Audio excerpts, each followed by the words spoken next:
hills and shadowed by dense woodlands, stood the aging radio tower of KVLK 109.9 FM.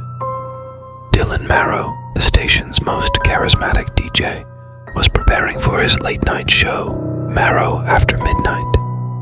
It was a show that played everything from old blues to indie rock, a favorite among the town's eclectic night owls. One chilly October night, as a dense fog rolled in thicker than usual, Dylan started his shift with an unusual sense of unease. The studio felt colder, and the dim red on-air light seemed to pulse ominously. As he adjusted his headphones, the phone line lit up. An early request, he thought. "You're on the air with Dylan Marrow. What's your midnight request?" The voice that came through was distorted, almost whispery. "Play The Sound of Silence by Simon and Garfunkel. It's perfect for tonight, don't you think?" Dylan, though slightly unnerved by the caller's tone, queued up the song. As the melancholic melody filled the airwaves, the town's power flickered.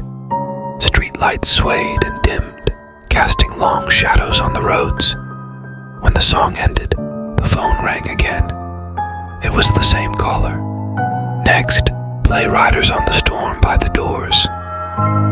With a growing sense of trepidation, but compelled by his role as DJ, Dylan complied. As Jim Morrison's voice haunted the speakers, reports came flooding in.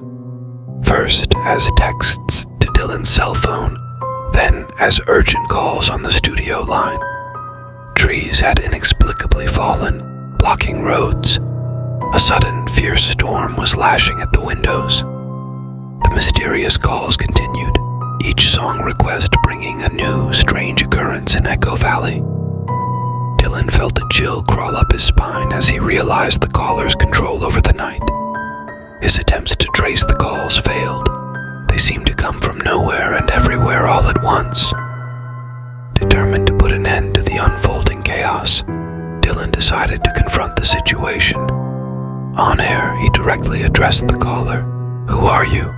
What do you want from Echo Valley?" The reply was chilling, a low laugh followed by, "Play Don't Fear the Reaper by Blue Oyster Cult and you might just find out." Fueled by a mix of fear and resolve, Dylan played the song, but not before alerting the local sheriff.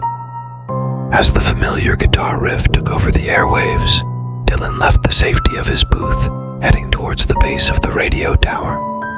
The fog was thick, swallowing the beam of his flashlight.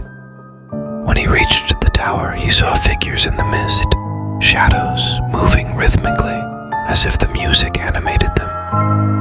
Dylan felt the ground tremble beneath him as the song reached its climax. He called out into the fog, demanding the mysterious caller reveal himself. As the song faded, the mist began to dissipate, revealing a figure in a long coat standing at the foot of the tower.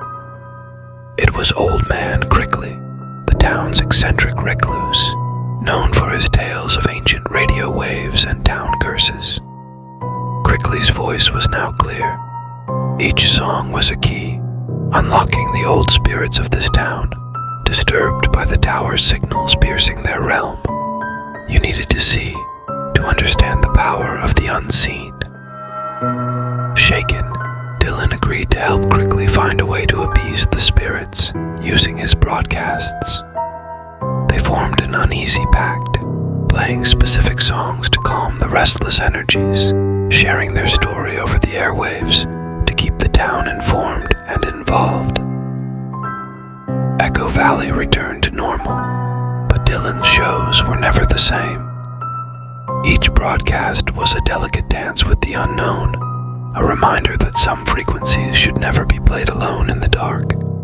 And so, Marrow After Midnight became a town ritual, a collective vigil keeping the shadows at bay, one song at a time.